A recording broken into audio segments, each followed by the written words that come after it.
নবী পাকের ছোট বেটি ফাতেমা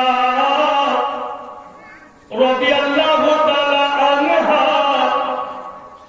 উনি বিয়ে দেওয়ার উপযুক্ত হয়ে গিয়েছে। অনেকেও বিয়ের প্রস্তাব দিয়েছে, কিন্তু আমার আপনার নবী হ্যাঁ বলেননি বা বিয়ে দিতে চাননি। তখন বেরাদার হযরত আবু বকর সিদ্দিক, হযরত উমর ফারুক, হযরত উসমান গনি রাদিয়াল্লাহু তাআলা আনহুম তিনজন বাবুজি এক জায়গাতে আলোচনা করছে, ওগো নবীর ছোট বেটি বিয়ে দেওয়ার উপযুক্ত হয়েছে। অনেকেও বিয়ের প্রস্তাব দিয়েছে, কিন্তু নবী মুস্তাফা হ্যাঁ বলেনি। তবে আমাদের দিল বলে হযরত আলী শেরে খুদা ইনি যদি বিয়ের প্রস্তাব দিয়ে দেয় তো নবী মুস্তাফা মেনে নিবে। তো চলো হযরত আলী শেরে খুদাকে বলি। তো তিনজন গেলেন, গিয়া দেখছেন হযরত আলী শেরে খুদাকে। উনি বাবু ঘোড়াকে ঘাস কিনেছেন। তো তিনজন সামনে গেলেন, সালাম কালাম হলেন, বলছে কি খবর? তিনজন একসঙ্গে আপনারা এসছেন। তোমরা বললেন আলী নবী তাকে ছোট বেটি বিয়ে দেওয়ার উপযুক্ত হয়ে গেছে। তো আমরা ভাবছিলাম যে তুমি যদি বিয়ের প্রস্তাবটা দিতে তো খুব ভালো হতো। হযরত আলী শেরে খুদা বললেন, আপনারা এমন কথা বললেন যে আমি বলতেই পারবো না, কারণ আমাকে উঙ্গলি ধরে চলতে নবী পাক শিখালেন, আমাকে কথা বলতে নবী পাক শিখালেন। উনারই খেয়ে খেয়ে আমি মানুষ হইলাম। আমি কি করে ওনাকে বলবো যে আপনার ছোট মেয়ের জন্য আমি আসলাম? ইনারা খুব রিকোয়েস্ট করলে আলী গো কথাটা মানো। হযরত আলী শেরে খুদা রাদিয়াল্লাহু তাআলা আনহু উনি চিন্তা ভাবনা করে বলছেন ঠিক আছে, যখন বলছেন আপনারা তো আমি যাব, কিন্তু আমি দিন বেলাতে যাব না, আমি রাত্রে যাব। মানুষ কখনো বিয়ের প্রস্তাব রাত্রে নিয়ে যায়, দিনে নিয়ে যায়। তো হযরত আলী বলছেন যে আমি রাত্রে যাব।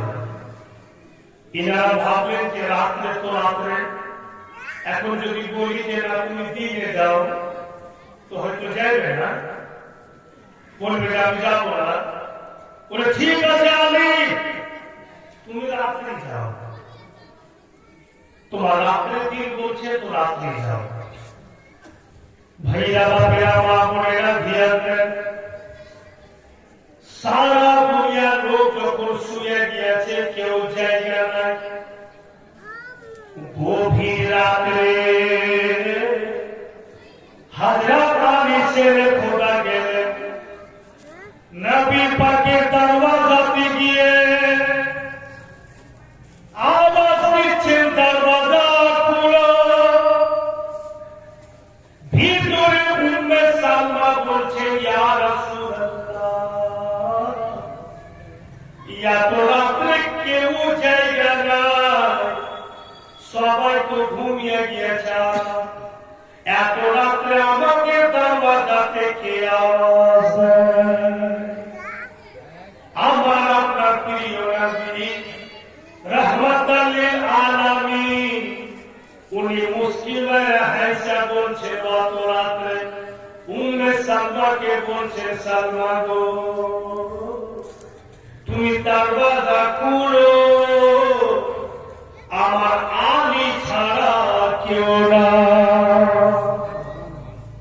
সালমা দরওয়াজা খুলল, আমার আলী ছাড়া কেউ না। ভাইরা বাপেরা আমার, যেমনই হযরত উম্মে সালমা দরওয়াজা খুললেন তো ঠিক হযরত আলী সেরে পড়া। একটা টুকরা করে নবী পাক পর্যন্ত আসে, এসে রাসূলুল্লাহকে সালাম করলেন আর এইভাবে হাত বেঁধে নবী পাকের সামনে কিন্তু নজরটাকে নিচে করে দাঁড়িয়ে আছেন। তো নবী আমার আলীর দিকে দেখছেন আর বলছেন, আলী তোমার চেহারা দেখে মনে হচ্ছে যে তুমি বোধহয় তোমার দিনের কথা বলতে এসছো। তো হযরত আলী ছেলে কথা বলছেন, হ্যাঁ আকা, আমি আমার দিনের কথাই বলতে এসেছি। তো বলো भैया मेरा हजरत अली से खुदा वाला अंदाज देखें, बोले या रसूल अल्लाह,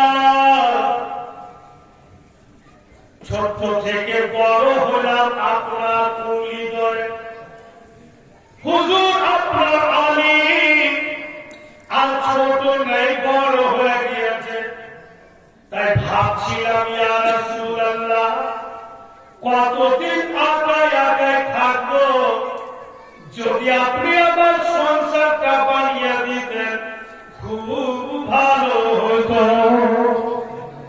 সরাসরি বলছে না যে হুজুর আমার বিয়েটা দিয়ে দেন, বলছেন যে আমার সংসারটা যদি বানিয়ে দিতে রাখা তো খুবই ভালো হতো। তো বেড়াদার একজনের তো সংসার হবে না, দুইজন লাগবে। তো নবী আমার বলছেন, আলী আমার তো মন বলছে যে তুমি বিয়ে করতে চাইছো। তো হযরত আলী বলছেন, হ্যাঁ যদি আপনার অনুমতি হয়, যদি আপনার ইজাজত হয়। দয়ার নবী বলছেন, আলী তবে একটি মেয়ে লাগবে, তুমি যখন বিয়ে করতে চাইছো তুমি কি কোথাও মেয়ে তলাশ করেছো? তোমার কি কোন জায়গাতে পছন্দ আছে? আলী বলো। হযরত আলী ছেড়ে কথা বলছেন, হ্যাঁ ইয়া রাসূলুল্লাহ, বলেই তো আপনার কাছে এসেছি। আমার নজরে একটি মেয়ে আছে হুজুর, আমার আপনার নবী রাহমাতুল লিল আলামিন বলছেন, আলী গো যদি বলো ওই কিসমতওয়ালি মেয়েটিকে, ওই ভাগ্যবান মেয়েটিকে যাকে আমার আলী পছন্দ করেছে।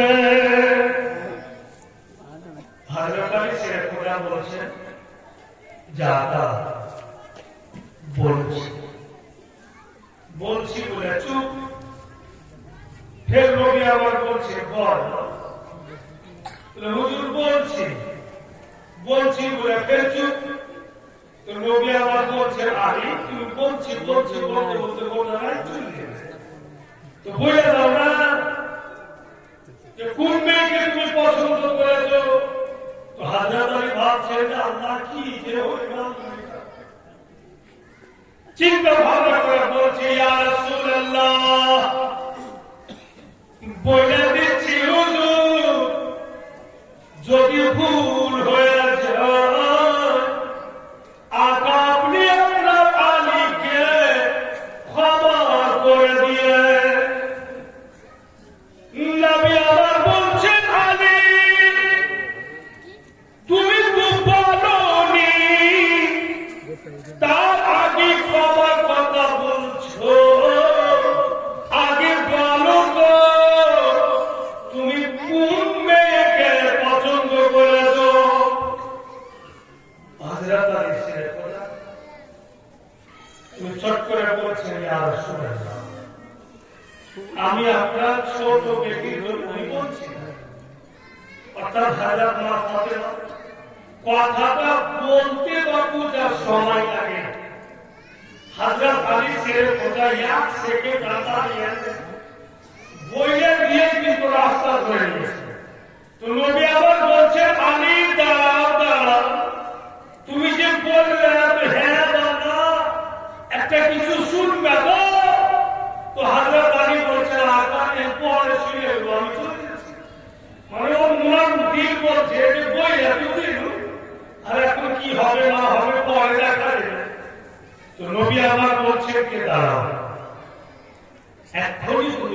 যাও। তুমি আমার ছোট বেটির কথা বললে তো, আলী কাছে এসে।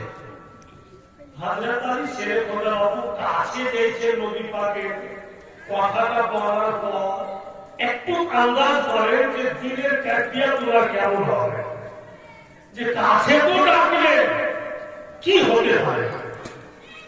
যেমনই সামনে গেলেন, নবী আমার বলছেন, আলী গো,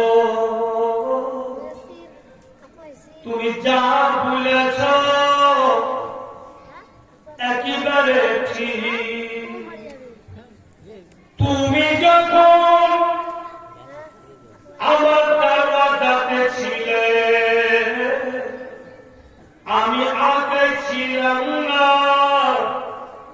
আমার পাশে সাইয়্যিদুল মালাইকা ফারিস্তা গণের সর্দার জিবরিল আমিন ছিলেন। হযরতে জিবরিল আমাকে বলে গেল, আলী, যে তোমার বিবাহ আমার ছোট বেটি ফাতেমার সঙ্গে আল্লাহ তাবারক ওয়া তাআলা জান্নাতের মধ্যে পরিয়ে দিয়েছে। তোমার বিবাহ আমার লাডলি ফাতেমার সঙ্গে জান্নাতে হয়ে গিয়েছে। আর পড়ানে वाला, বিয়ে পড়ানে वाला আল্লাহর কোন ফারিস্তা নয়, স্বয়ং আল্লাহ তাআলা পড়িয়েছে। ভাইরা বাপেরা আমার আলী এবং ফাতেমা রাদিয়াল্লাহু তাআলা মারতাবা তো দেখেন, উনাদের পজিশন তো দেখেন, যে বিয়ে হচ্ছে প্রথম কোথায় তো জান্নাতে, আর পড়ানে वालाকে তো স্বয়ং আল্লাহ। তো আল্লাহ উনাদের পজিশন কত দূর দিয়েছে।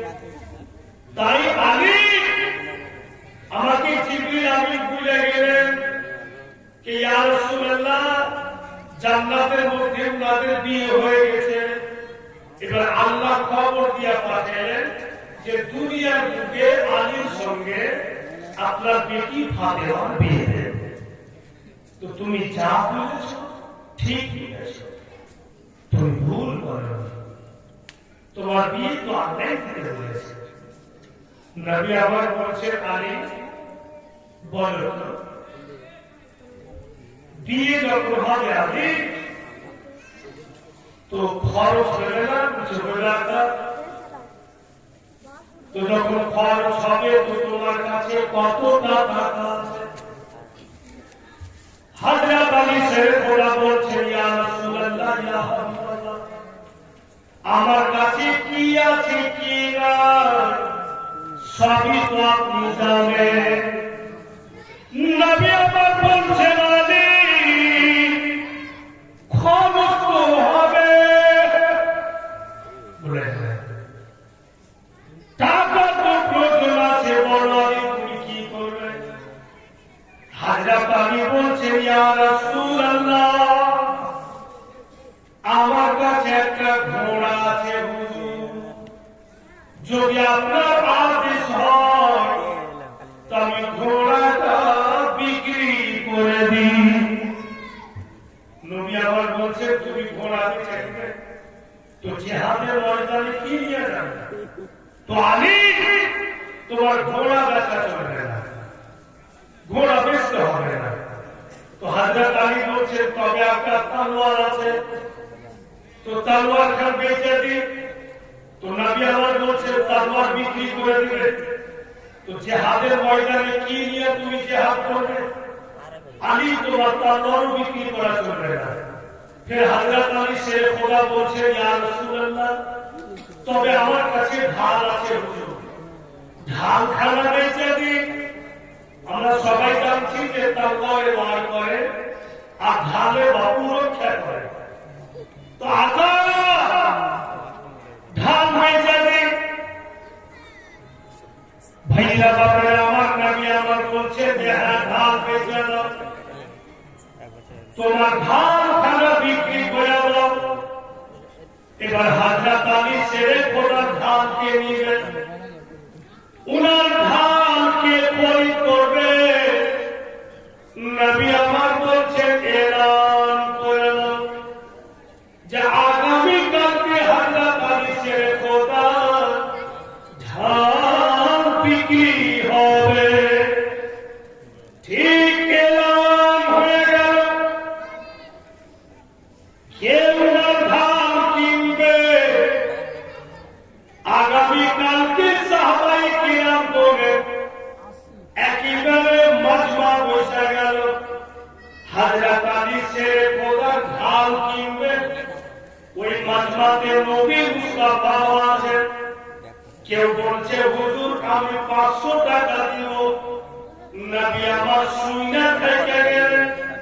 কেউ বলছে হুজুর আমি আলীর ঢালের দাম 1000 টাকা দিব, নবী আমার শুনে চুপচাপ থাকলেন। লোকেরা সাহাবায়ে কিরাম একের পর এক দাম বলতে আছে, কিন্তু আমার আপনার নবী কোন উত্তরই করছেন না। তাই সাহাবায়ে কিরাম বলছেন ইয়া রাসূলুল্লাহ, একের পর এক সবাই দাম বলছে, আপনি তো কিছুই উত্তর দিচ্ছেন না হুজুর, কেমন করা যাবে? কিছু তো বলেন, কত টাকা লাগবে বলেন। আমার আপনার নবী বলছে যতক্ষণ পর্যন্ত আমার উসমান না এসছে আমার আলীর ঢালের দাম ধার্য হবে না। হযরত উসমান গনির অপেক্ষা করছেন নবী পাক, আর হযরত উসমান গনিও নবী পাকের জামাই। নবী পাকের দুই বেটির বিবাহ হযরত উসমান গনির সঙ্গে হয়েছিল। বুলাকে হযরত উসমান যুন্নুরাইন বলা জানতো। উনার কাছে নবী পাকের দুইটা রূপ ছিল, হযরত রোকেয়া আর হযরত কুলসুম। ভাইয়া আমার হযরত রোকেয়া দিয়ে হয়েছিল উসমান গনির সঙ্গে। হযরত উসমান গনি রাদিয়াল্লাহু তাআলা আনহুর কাছে হযরত রোকেয়া জীবন যাপন করছিলেন। হযরত রোকেয়া যখন ইন্তিকাল হল, তারপরে হযরত কুলসুমের বিয়ে হল। তো হযরত উসমান গনি বাবু অপেক্ষা করছেন নবী পাক যে আমার উসমান আসবে, তারপরে আলীর ঢালের দাম ধার্য হবে। ভাইয়া বাপে আমার কিছুক্ষণ পরই দেখা গেছে হযরত উসমান গনি রাদিয়াল্লাহু তাআলা আনহু চলে আসলেন। একটু দূরে আছেন হযরত উসমান গনি, আর দূর থেকে বলছেন আকা ইয়া রাসূলুল্লাহ, যত কেউ দাম বলেছে হুজুর প্রত্যেকের দামকে এক জায়গাতে যোগ করে যত টাকা হবে আপনার উসমানের তরফ থেকে ও চাইতে 2 গুণা দাম বেশি থাকলো। বাবু ওখানে যদি 10 করে থাকে 1000 করে, তো যোগ যখন হইবে তো 10,000, আর ওর চাইতে 2 গুণা বেশি দিবেন হযরত উসমান। আর যদি 50 যোগ 1000 করে বলে থাকে তো 50,000 হয়ে যোগ করে হযরত উসমান গনি বলছে যে ওর চাইতে 2 গুণা দাম আমার তরফ থেকে বেশি লাগবে। এত পয়সা वाला ছিলেন হযরত উসমান গনি, ওনার দৌলতের কমি ছিল না। তো হযরত উসমান গনি রাদিয়াল্লাহু তাআলা আনহুর কথা শুনে আর কোন সাহাবী বাবু আওয়াজই উঠাইতে পারে যে বইয়া তো আল্লাহ নাই, হযরত উসমান গনিকে তো পারা যাবে না। এবার দেখেন হযরত উসমান গনি রাদিয়াল্লাহু তাআলা আনহুর নিয়ম। হযরত উসমান গনি রাদিয়াল্লাহু তাআলা আনহু একটা টাকার পুটলি বাইন্ধা আনলেন। টাকা পটলিয়ে হযরত আলী শের খোদাকে দিচ্ছেন আলী গো এ আমার পটলিতে কত টাকা আছে তোমাকে খুইয়া গুনতে দিব না আর তোমার ঘরখানা ভালো না মন্দ আমি চেক করব না তুমি ধান দিয়ে দাও আর টাকা পটলি নিয়ে দাও হযরত উসমান গনি বহু চালাক যদি পটলি খুলে টাকা কিনতে বলি তো সবাই চাইনা নিবে যে হযরত উসমান গনি ধানের দাম দেয় না ইনি তো বিয়ের খরচ দিচ্ছেন বুঝতে পারছেন না তাই উনি বলছেন যে খুলে বলতে হইবে না আমি টাকা কি আছে তুমি নিয়ে নাও আর তোমার ধান ভালো না মন্দ আমাকে দিয়ে দাও বিরাদরান ইসলাম ভাইরা বন্ধু বলে আমার ঠিক টাকার পটলি দিয়ে দিল আর ধান খানা হযরত আলী নিয়ে নিলেন হযরত উসমান গনি টাকা দিয়ে দিলেন হযরত আলীকে ধান খানা নিলেন এবার বলছেন হযরত উসমান গনি আলী গো ধান তুমি বিক্রি করলে তো ধান কে কিনলো বল আপনি কিনেছেন টাকা তুমি পেয়েছো বলে হযরত উসমান গনি বলছে তবে টাকার মালিক তুমি আর ধানের মালিক আমি বলে তো ধান খানা যদি আমি ভেঙে দিই তোমার কিছু বলার আছে কি বলেন না খরিদ করে নিলেন আপনি মালিক তো আপনি ভেঙে দিন বা রেখে দেন আপনার ব্যাপার হযরত উসমান গনি রাদিয়াল্লাহু তাআলা আনহু বলেন যদি ধান খানা আমি কোথাও ফেলে দিই তোমার কিছু বলার আছে কি বলে না আপনি খরিদ করেছেন ধানের মালিক আপনি ভেঙে দেন ফেলে দেন আপনার ব্যাপার তখন হযরত উসমান গনি রাদিয়াল্লাহু তাআলা আনহু বলছেন আলী গো তোমার বিয়েতে কিছু তো আমি দিতাম তোফা বলে তো আমি ধান খানাই তোমাকে আমি দিয়ে দিলাম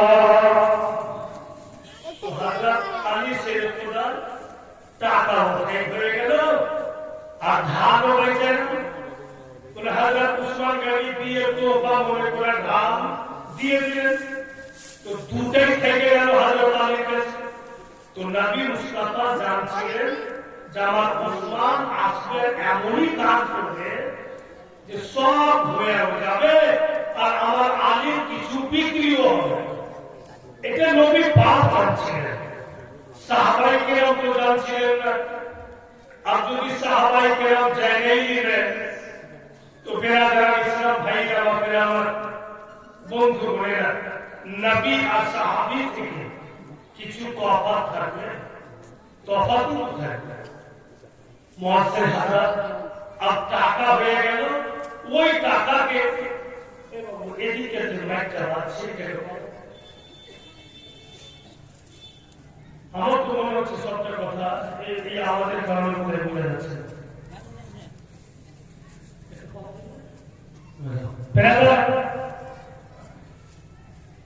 ভাইরা বাপেরা মা বোনেরা ধ্যান দেন এবার নবী মুস্তাফা সরওয়ারে কায়নাত ওই টাকা থেকে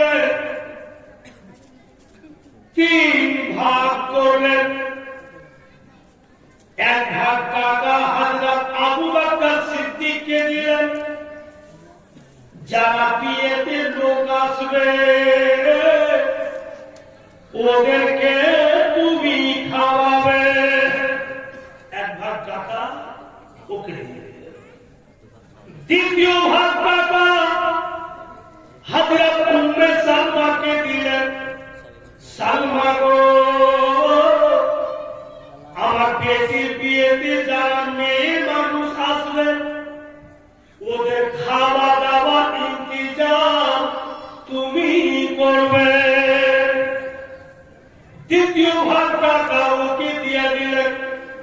আর তৃতীয় ভাগ টাকা নবী মুস্তাফা নিজের কাছে রাখলেন।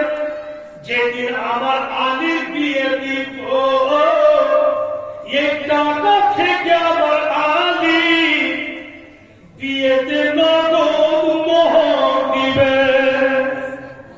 সব ইন্তজাম সুরক্ষা করে আর বাপু বিয়ে কথা দিচ্ছে যে যখন হযরত আলী শেখ খোদার সঙ্গে বিয়ে দিল তখন 400 মিসকাল নগদ মোহর হযরত আলী দিলেন। ওই 400 মিসকাল বাপু হিসাব করে দেখা গেছে 160 টাকা। কত বলেন তো? 160 টাকা বিয়ের মোহর হযরত আলী শেখ খোদা ওই জামানাতে হযরত মা ফাতেমাকে দিয়েছেন। এখন কত টাকা হতে পারে? আর 12 টাকা হবে। তখনকার 160 টাকা নগদ দিয়েছেন হযরত আলী শেখ খোদা আর হযরত মা ফাতেমার সঙ্গে বিয়ে। বেরাদার ইসলাম বিয়ে তো হইল বাবু, কিন্তু বিদায় হইল না। বিদায় বুঝেন তো? বিদায় হইল না। নবী পাকের কাছে হযরত মা ফাতেমা থেকে গেলেন। সাহাবায়ে কেরাম বলছেন, ইয়া রাসূলুল্লাহ, কবে বিদায় কি হবে? কবে আপনার বেটির বিদায় কি করবেন? নবী আমার বলছেন, ওগো আগে আমি আমার আলীর জন্য বাড়ি বানাবো। নবী মুস্তাফা নিজের খরচে হযরত আলী শেখ খোদা এবং ওনার বেটি হযরত মা ফাতেমা জামাই বেটির জন্য বাবু নিজের খরচে নবী পাক বাড়ি বানালেন। আর বাড়ি বানালেন আর খেজুরের পাতের বাবু চাই নামাজ বুঝাইলেন রাসূলুল্লাহ। তো বলছেন সাহাবায়ে কেরাম, আকা এত মেহনত করে খেজুরের পাতা নিয়ে কি বুঝেছেন? নবী আমার বলছেন যে আমার বেটির বিদায় কি হবে? আমার আলীকে আমি দানে দিব। জামাইকে জায়নামাজ দানে দিবে রাসূলুল্লাহ।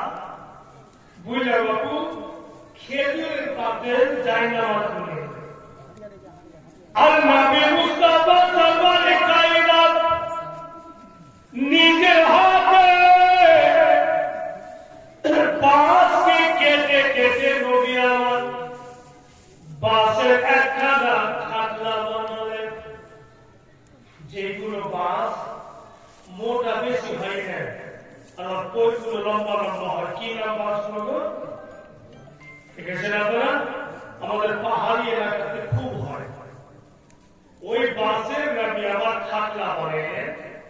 আর খেজুরের পাতকে বাবু একদম জিরা জিরা করে নবী মুস্তাফা কাটছেন। তো হযরত উসমান গনি বলছেন, আকা এত মেহনত করে খেজুরের পাতকে জিরা জিরা করে কাটছেন, কি করবেন হুজুর? ছোট হয়ে নবী বলছেন যে আমি যে বাঁশের খাট বানিয়েছি আমার জামাইয়ের জন্য একটা কর্তি বানাবো আর 2টা বালিশ বানাবো। বলে আমি খেজুরের পাত কেটে কেটে তুলা বানাচ্ছি। জোরে বলুন সুবহানাল্লাহ। তো বাবু বেটিকে দানে দিবেন, কিছু যদি নিজের হাতে বানিয়ে দেন এটা সুন্নাতে রাসূল। আর বেটিকে বানিয়ে দিব দানে তো নেকি আছে বাবু। কিন্তু আজকালকার বাপেরা দিতে পারবে না। এই জন্য পারবে না যে বাপ যদি নিজের হাতে কিছু তৈরি করে যে বেটিকে দিব তো বেটা করবে যে কোন কাম বিহা দিয়াও শান্তি নেই। এখানে দিচ্ছে এখানে উঠান দিচ্ছে বেটাকে ডরি কিছু। কিন্তু নবী আমার সব নিজের হাতে বানায়। ওই খেজুরের পাতেরই বাপু কেটে কেটে তুলা বানায়। আর ওই পাথরকে রাসূলুল্লাহ চিনি আর পাথর নিয়ে কুচা কুচা ছেঁচা ছেঁচা জাতা পাত বানায়। কারণ হযরত মা ফাতেমাকে দামে দিলেন। জোরে বলুন সুবহানাল্লাহ। কি ব্যাপার গো, আপনার রাগে রেগে আছেন নাকি? মুখ চেনা আপনাকে হিলে না, আমাকে দেখে আসবো না। ও আমি ওগুলো দান দাঁড়ি না, বহু জালসা আমার। আমি আসবো আর রোজ বাড়ি যাবো আর রোজ আসবো। এক যদি মন ঠিক রাখেন আমি একটু আল্লাহ আসবো, যা পারেন তা করবো। কিন্তু আপনারা মনটা ঠিক রাখুন, আমার মন খারাপ হবে। আপনারা তো শক্তির সজাগ। একটা যখন থেকে উঠেছি বলে উঠে যে কে ক্লাবে কি বলেছে আপনাকে বাদ দেন, একটা টাকা সব পেশে করে দিতে হবে। কিন্তু মনটাকে ফিরে করুন। দুরূদ শরীফ পড়েন, আল্লাহুম্মা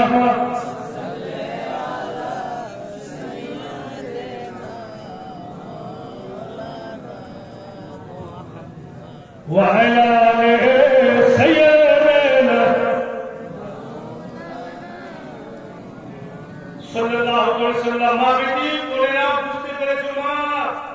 নবী পাক নিজের বেটিকে যা কিছু দানে দিচ্ছে নিজের হাতে তৈরি করছে। বাঁশের খাট, খেজুরের চাটাই, জায়নামাজ, পাথরকে কেটে কেটে জাতার পাট, আর এত বড় বড় দুটা মাটির বর্তন। এর পূর্বে মসজিদে দেখা যেত লোকেরা উজু করতো, দেখেছেন? ওইগুলো দুটা, একটাতে আমার আমি উজু করবে আর একটাতে আমার ফাতেমা উজু করবে। বেরাদার আমার শ্বশুর যদি আমাকে বলতো আমার বিয়ের টাইমে যে সুলতান মৌলভী সাহেব আমার মেয়েকে বিয়ে করো, তোমাকে দুটা মাটির বর্তন দিব, জায়নামাজ দিব, খেজুরের চাটাই দিব, জাতার পাঠ দিব, আমি তখনই টিকিট করে পাকিস্তান থাকতাম, আমি হিন্দুস্তানে থাকতাম। আমাকে মাটির বর্তন জাতার পাঠ দিবে, এইগুলা কোনো দাম? হযরত আলী শেরে খোদাকে বলেছেন যে আপনি খবর রাখছেন, নবী পাক জায়নামাজ বুনিয়েছে আপনার জন্য, দুটা মাটির বর্তন করেছে, জাতার পাঠ করেছে, বাঁশের খাট করেছে, আপনাকে দামে দিয়েছে। কেমন লাগছে হযরত আলী বলেন তো? तो हजरत अली बोलते कि खुशी की बात है, वो सामान मुस्तफा ने मुझको दिया जो जन्नत पे पहुंचा देगा मुझे। उन्हें जन्नत में दावा सामानी दिए थे नबी मुस्तफा। बिरादर इस्लाम आजकल तो भाइया বিয়ে তিনটা পরে হয়ে আগে লেনদেন এটা চুক্তা বুঝে না, আর লেনদেন চুক্তা করতে গেলে 2-3 টাকা কই না যা আর হবে না। আর একটা বিহাতে বাপু তারা সুখা কামে ছিল মাঝখান বেটিওয়ালার কাছে টাকা দিচ্ছে আর গাঁজাওয়ালার কাছে টাকা দিচ্ছে, দ্রৌপদী কামে। ভাইরা বাপেরা আমার এইভাবে তো বর্তমান যুগের পরিস্থিতি। এমনি তো বেটিওয়ালা, এমনি তো মেয়ের বাপ চেষ্টা করছে অনেক কিছু দিয়ে দেওয়া, যেন আমার মেয়ের বাড়িতে গিয়ে সুখে থাকে, যেন কোনো দুঃখ না হয়। তার উপরও আজকালকার লোকেরা এমন চাপ সৃষ্টি করছে, কোন কোন পরিবারকে এমন হয়েছে অত ডোনেশন দিতে পারে না, যার কারণে মেয়েদের বিয়ে পর্যন্ত হচ্ছে। ভাইরা বাপেরা মা বোনেরা, ঠিক যেমন সমস্ত সামান তৈরি হয়ে গেল, আপনারা হযরত মা ফাতেমাকে যা কিছু দিয়ে একদম তৈরি। এক দিবসের ঘটনা, হযরত আলী বলছেন উম্মে সালমাকে, সালমা গো বাড়ি ভক্ত তৈরি হয়ে গেল, কবে নবী মুস্তাফা বিদায় দিবেন? হযরত উম্মে সালমা নবী পাককে বললেন, দয়া নবী বলছেন সালমা খবর দিয়া দাও, আগামী বৃহস্পতিবারে আমার বেটি সালমা কি বলে ফাতেমা বিদায় কি হবে। কথাবার্তা কমপ্লিট, লোকজন চলে আসলো। अब हजरत मां फातिमा বিদায় কি শ্বশুরের বাড়ি যাবে।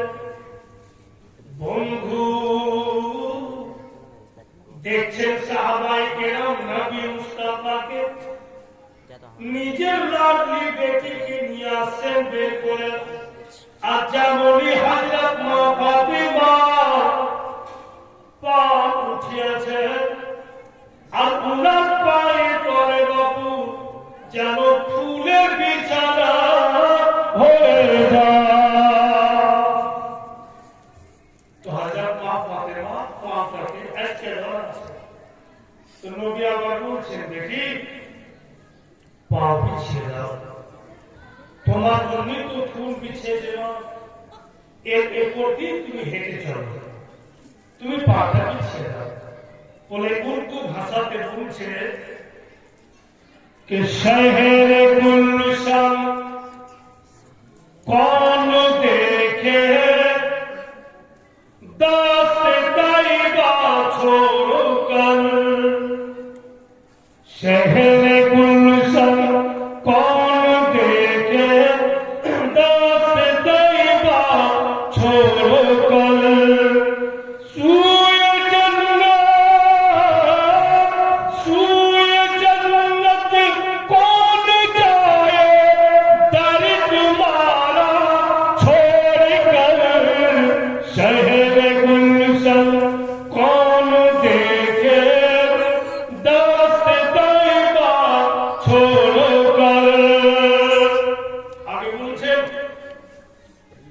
कदम कदम पर रहमतों के फूल होते थे निसार, कदम कदम पर रहमतों के फूल होते थे निसार, कि जब चलेगी जब चली थी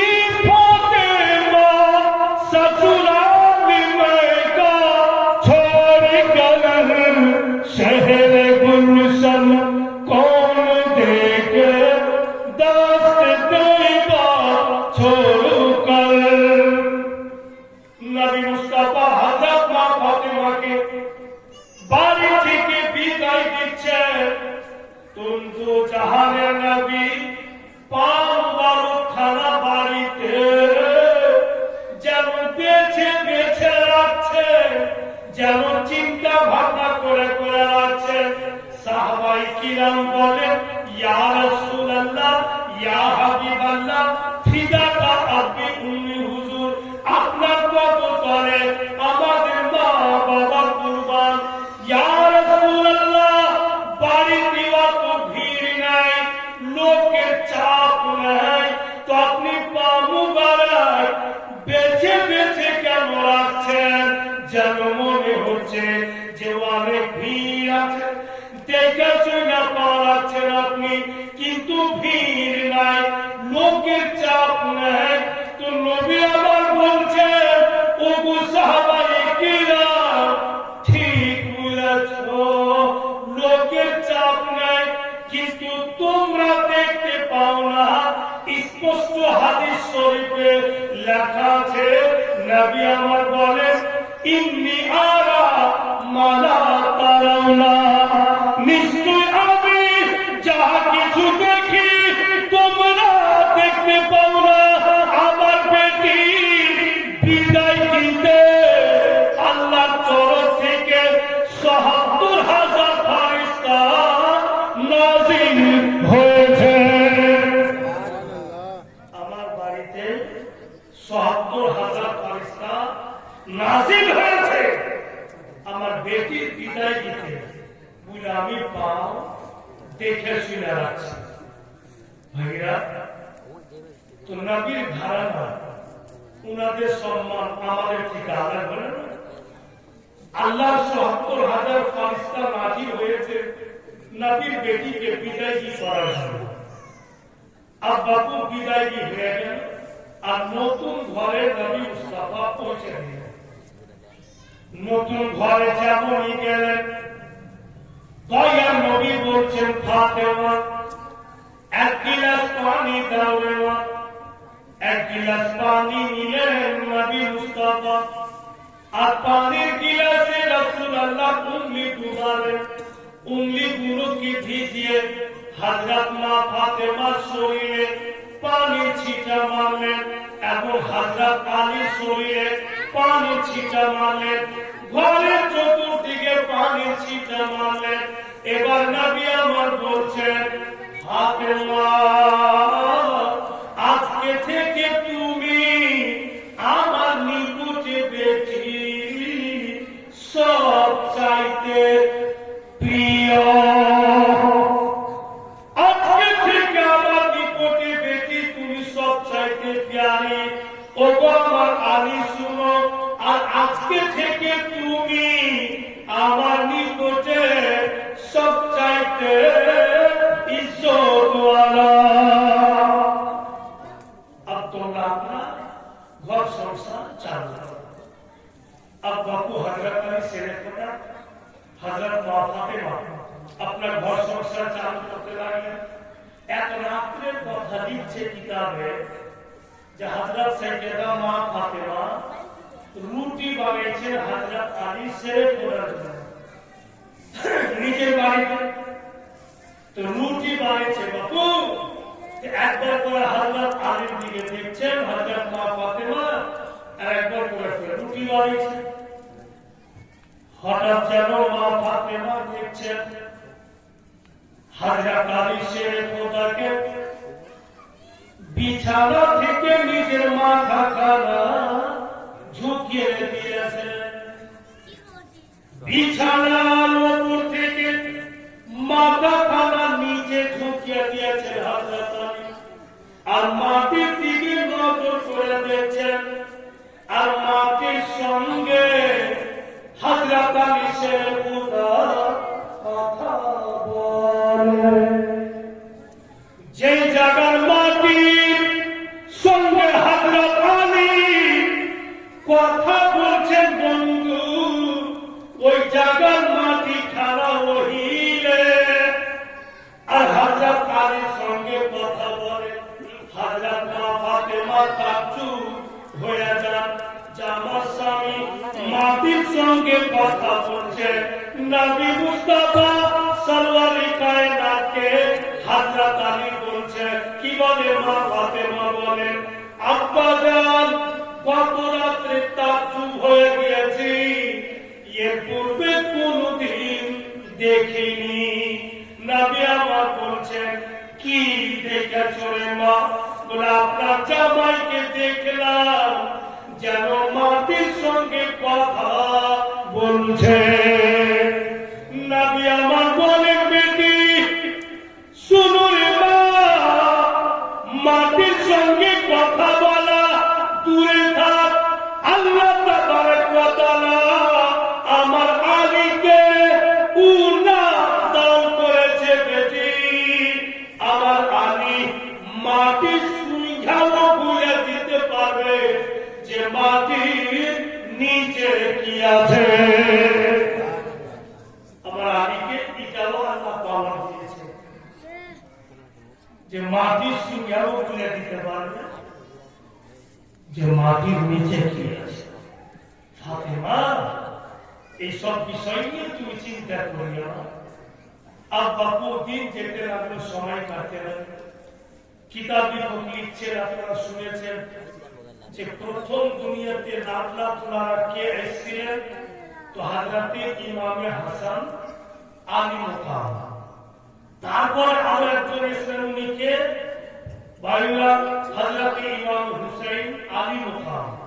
তারপর আরো একজন জন্ম নিয়েছে, এসেছেন কে উনি? তো হযরতে মাহসিন রাদিয়াল্লাহু তাআলা। তো তিন ভাই হযরত মা ফাতেমা পেট থেকে জগতে এসেছেন। প্রথম ইমামে হাসান, দ্বিতীয় ইমামে হুসাইন, আর তৃতীয় ইমামে মাহসিন। কিন্তু বাবু হযরত ইমাম মাহসিনের জীবনী আমরা শুনতে পাই না, উনার কথাবার্তা শুনতে পাই না। এই জন্য পাই না যে হযরত ইমামে মাহসিন বাচপানি কিন্তু জগৎ থেকে পর্দা করেছে। তাই উনার বক্তব্য বাবু কিতাবে নাই। হযরত ইমাম হাসান ছিলেন, হযরত ইমাম হুসাইন ছিলেন, উনাদের বক্তব্য আমরা শুনতে পাচ্ছি। বাবা যখনই ইমামে হাসান জন্ম নিয়েছেন, তারপর ইমাম হুসেন। তো দুজনের ছোট বড় নিচ্ছে কিতাবে, একজনের জন্ম 5 শাবান আর দ্বিতীয় জনের জন্ম 15 রমজান। আর বাবু 5 শাবান আর 15 রমজান, শাবানের পরে কিন্তু রমজান বলে হিসাব করে দেখছি বারাদার। তো 1 বছর থেকেও কিছুদিন কম ছোট বড়তে। ইমাম হাসান কারিমানের 1 বছর জুটে নিয়ে দোনো ভাই ছোট বড় তোমার তফাৎটা ভাইরা বাপেরা আমার। আর দোনো নাতির কানে আকামা দেনে वाला के तो रसूल अल्लाह। दोनों नातिর আগমনে আযান দেনে वाला के तो रसूल अल्लाह।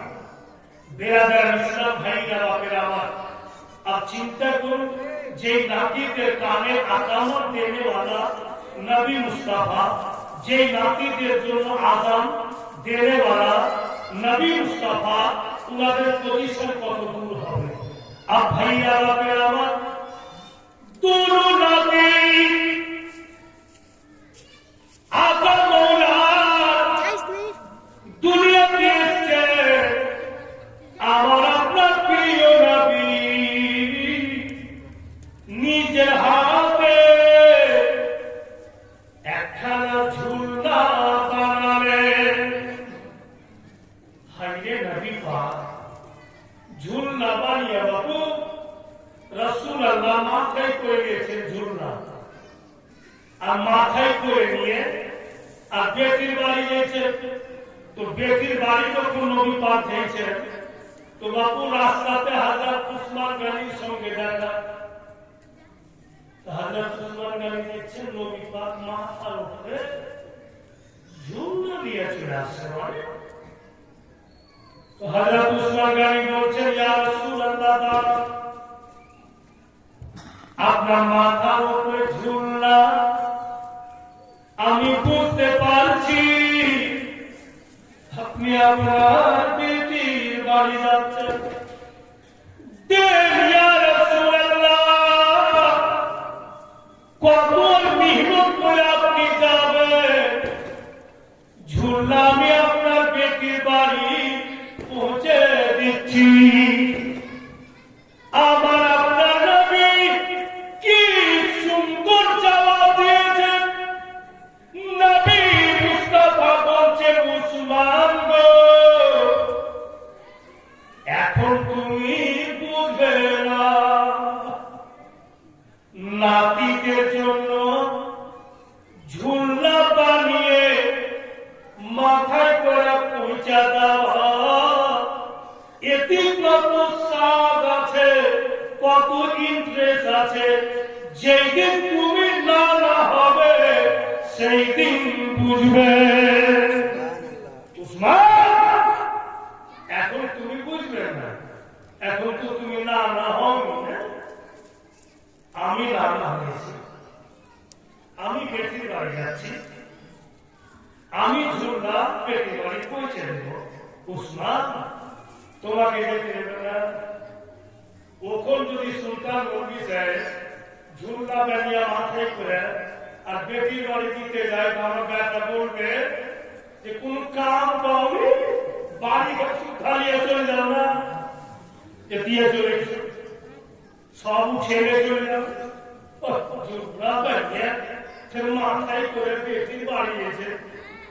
বেরাদার ভাইরা বাপেরা আমার, কিন্তু সুন্নাতে রাসূল তো আগে হচ্ছে, সওয়াব পাওয়া গেছে। নবী মুস্তাফা বাপু ঝুলনা পৌঁছে দিলেন। ঝুলনা যখন পৌঁছালেন, দয়ার নবী বলছেন, লাডলি বেটি ফাতেমা, যেখানে তোমার চাদর পাট আছে, ওই চাদর পাটের পাশে ঝুলনা টানছি।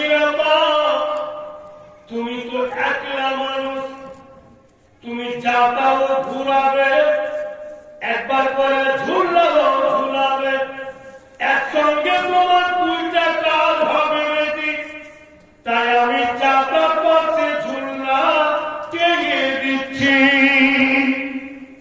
নবী মুস্তাফা যাতার পাটের পাশে ঝুলাটাকে টেনে আর টেনে দিয়ে যখন ফিরছেন তো বলছেন হযরত মা ফাতেমা, আব্বাজান আপনার দুই নাতির নাম যে রাখা যায়নি, মা এখনো নাম রাখনি তুমি? তো বলে আমি আপনার অপেক্ষা করছি যে আমার আব্বা যেটা নাম বলবে সেটা রাখবো। তা আপনি দেন কি নাম রাখবো? নবী আমার আসমানের দিকে দেখলেন, আল্লাহ তাআলা জিবরিল আমিনকে বলছেন জলদি ছুটে যাও, আমার নবীকে বলে দাও যেন তার বড় নাতির নাম রাখে সদর আর ছোট নাতির নাম রাখে সাব্বির। বড় নাতির নাম সদর আর ছোট নাতির নাম সাব্বির। জান্নাতি নামের মধ্যে দুইটা নাম। হযরত হারুন রশিদের ছেলেদের দুইটা নাম রাখা ছিল জান্নাতে, সদর এবং সাব্বির। ওই দুটা নাম এনে হযরত জিবরিল আমিন দিলেন। কিন্তু আমরা ইমামে হাসান বলে জানছি, ইমামে হুসাইন বলে জানছি। এই জন্য বাবু সদর মানে হচ্ছে হাসান আর সাব্বির মানে হচ্ছে হুসাইন বলে আমরা ইমামে হাসান বলছি, ইমামে হুসাইন বলছি। কিন্তু নাম আসছে জান্নাত থেকে সদর এবং সাব্বির। ওনাদের পরিবারটা দেখছেন, বাপও জান্নাতি, মাও জান্নাতি, আর দুজনের বিয়ে হচ্ছে তো জান্নাতে, পড়েছে কে? তো স্বয়ং আল্লাহ। আপনাদের ছেলে দুনিয়াতে আসলে তো নাম রাখছেন কে? তো আল্লাহ। কোনখান থেকে নাম আসছে? তো জান্নাত থেকে। ভেবে দেখেছেন ওনাদের পজিশন কত? আর সঙ্গে জুড়ে আছেন কে? তো রাসূলুল্লাহ। আর ইনারা বাবু এমনই পরিবার যে ইনাদের থেকে যত আওলাদ পৃথিবীর বুকে এসেছে সমস্ত নবী মুস্তাফা। কারণ যে নবী আল্লাহ বলেছেন আমার যত আওলাদ আমার আলী এবং ফাতিমা থেকে জগতে আসবে। ইনারা সবাই আমার আওলাদ। নামের তো কথা হইল। এবার হযরত মা ফাতেমা বলছেন, বাবুজি একটা কথা বলতাম। তো কি ব্যাপার? বলে আকায় আকায় বাড়িটা আমি ঝাড়ু দিচ্ছি, আমি রান্নাও করছি, যাতাও ঘুরাচ্ছি, শরীরে আমার ব্যথা করছে। ভাবছিলাম যদি একটা দাসী দিতে তো আমার বাড়ির কাম কাজ গুলো কিছু কিছু করে দিত।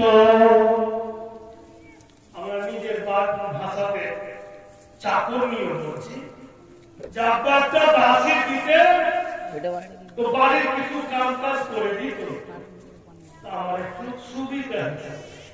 তো নবী আমার বলছে, মা দাসী বাদ দিয়া যদি এর চাইতে ভালো জিনিস দিলে মা তো তুমি কি নিবে না? বেটি দাসী তোমাকে দিতে হবে। কেন নিব না বলুন? তখন নবী আমার বলছে, মা শুনো, তুমি যখন এশার নামাজ পড়তে যাবে, যাই নামাজে উঠবে, তখন মা এক গিলাস পানি যাই নামাজের পাশে রেখে দিও। যাই নামাজে এশার নামাজ তুমি পড়বে বেটি, এশার নামাজ কমপ্লিট পড়া হয়ে যাবে, তখন ওই পানির গিলাসটা হাতে নিবে আর 33 মারতাবা সুবহানাল্লাহ পড়ে মা পানির গিলাসে ফু দিও আর 33 মারতাবা আল্লাহু আকবার পড়ে পানিতে ফু দিও আর 34 মারতাবা কি বলে 33 মারতাবা সুবহানাল্লাহ আর 33 মারতাবা আলহামদুলিল্লাহ আর 34 মারতাবা আল্লাহু আকবার পড়ে পানির গিলাসে ফু দিয়ে নেওয়া। তুমি পানিটা পান করে ঘুমিয়ে যাও বিছানাতে।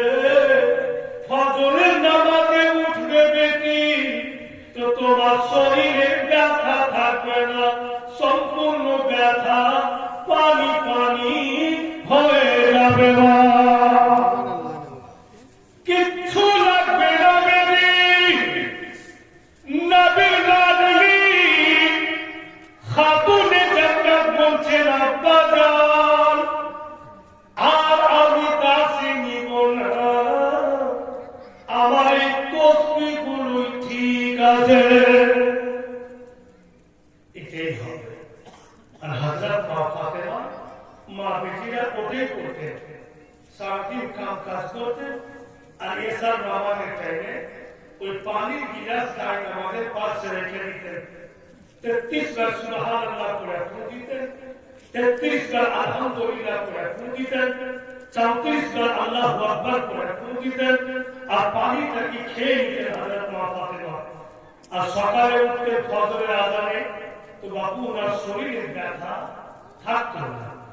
তো আমার যত মা বেটি বোনেরা এসছেন এখানে জীবনী শুনতে, ইনারা যদি এই তসবিহটা পড়ে ইনাদের কি শরীরের ব্যথা মিটবে না? অবশ্যই মিটবে, কিন্তু আগে আমল করতে হবে। আমল কি? আপনাকে প্রথমে নামাজি হতে হবে। আপনি যখন 41 দিন কন্টিনিউ নামাজ পড়ে নেবেন মা, তারপরে যখন এই তসবিহটা খাটাবে তো তোমাদের কাজ দিবে বেটি। আমাদের ঝাড়খণ্ডের মতো করিও না, মেয়ে খাওয়া কাম করিও।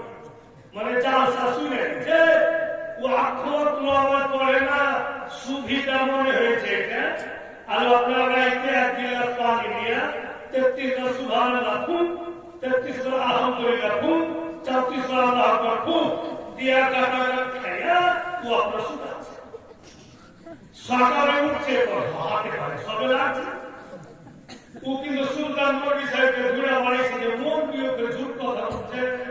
ও তো রাইতেই বললো বক্তব্যতে, তো কেন শরীরের ব্যথা মিটে না?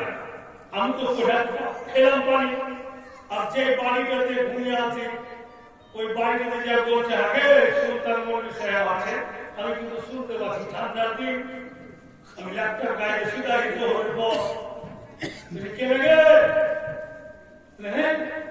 একটা বাড়ি ছেড়ে ঝুট কথা করে আল্লাহ ইংরেজি গোটা গায়ে বলেছে যে সুলতান ঝুট কথা বলেছে কি তো আমার তারাও ছেলে। তো মেয়েটা বলছে হ্যাঁ দেখে শুনে কথা বলে, বলেছে ঝুট কথা বলে, বলে জিন্দা ঝুট। ওই স্টেজে বললো 33 বার সুবহানাল্লাহ, 33 বার আলহামদুলিল্লাহ, 34 বার আল্লাহু আকবার। ওরা পানিটা পুরো দিয়ে খাইলে শরীরের ব্যথা মিটে যাবে। হ্যাঁ বলেছে, আমিও তো শুনেছি, তো আমি খাইনি তো লাগছে গেলে ঝুট কথা বললে না। কই আমি খালি তসবিহ বলছি, আল্লাহ জেনে না আসে ঘরের মধ্যে। তো বলছি ছেড়ে দাও, তোর পরে আসলে ঘুমে আসবে আসে ছেড়ে তোর ভয় কি আছে? ঘরে এসে বলছে আরে বাবা তোর বাপ তো ঝুট কথা করেনি। কি করে বলছি? কোনটা ঝুট কথা বলবেন তো? তুমি তসবির কথা বলেছো? হ্যাঁ বলেছি। আমি তো ফু দিয়া খাইনি, আমার ব্যথা মিটেনি। দেখেছে আমি নামাজ কখন থেকে পড়ছি, বলে ওইটা শুরু করিনি। ও যেটা ভালো ভারী শুরু করিনি, আর যেটা হালকা হয়েছে পাকা ফু দিয়ে গেছে। তো বেরাদার ইসলাম, আগে যখনই আল্লাহ ইবাদতে মগ্ন হয়ে যাবে, আল্লাহ ডাকে যখন নামাজে দাঁড়িয়ে যাব, আল্লাহ আওয়াজে সাড়া দিব, আমি যখন কোন তসবিহ খাটাবো বাবু, তো নিশ্চয়ই আমার তসবিহ কার্যকারী হবে। আর আমি আল্লাহ ডাকে সাড়া দিব না, আমি নামাজ পড়তে যাবো না, পাক না পাক কোনো খেয়াল নেই, আর পাকা পাক খুব আর খুব কাটা খেয়েছে। ভাইরা বাবারা, আমার বন্ধু বোনেরা, কথা হচ্ছে বেটিরা নামাজি হও, এটা হযরত মা ফাতেমা প্রমাণ করে গেলেন, নিজের বাপের উন্মতি মেয়েরাকে তোহফা দিয়ে গেলেন। যে তোমরাও নামাজ পড়ো আর তোমরা এই তসবির প্রতি আমল করো, তো তোমাদেরও কাজ হবে। ভাইরা বাপেরা আমার, একটু